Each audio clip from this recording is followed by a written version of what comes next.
यदि एक चम्मच को 6 सेकंड गैस पर गर्म किया जाए, फिर उसमें थोड़ा सा शहद, 1 चुटकी काला नमक और 4 से 5 बूंद अदरक के रस की डालकर यदि थोड़ा थोड़ा करके चाटा जाए तो ये मिश्रण एक्सपेक्टोरेंट यानी कि एक नेचुरल कफ सिरप की तरह काम करेगा, जो आपकी छाती में जमे बलगम को पतला करके बाहर निकालने का काम करेगा और खांसी को जड़ से खत्म करेगा। ठंड के समय में ये समस्या हर किसी को होती है, इसलिए इस बात को सबसे शेयर करना।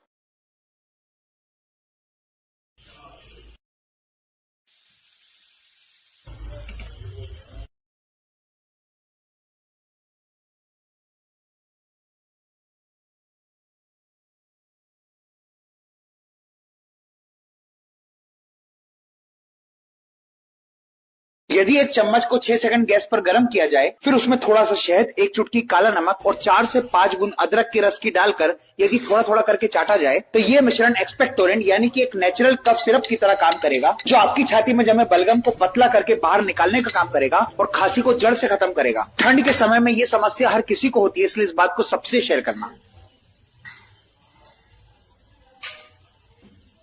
नहीं मामा नहीं, अच्छा है, देखो दवाई है लगे दवाई है खांसी की, अच्छी है ना? नहीं गंदी है। अच्छी है।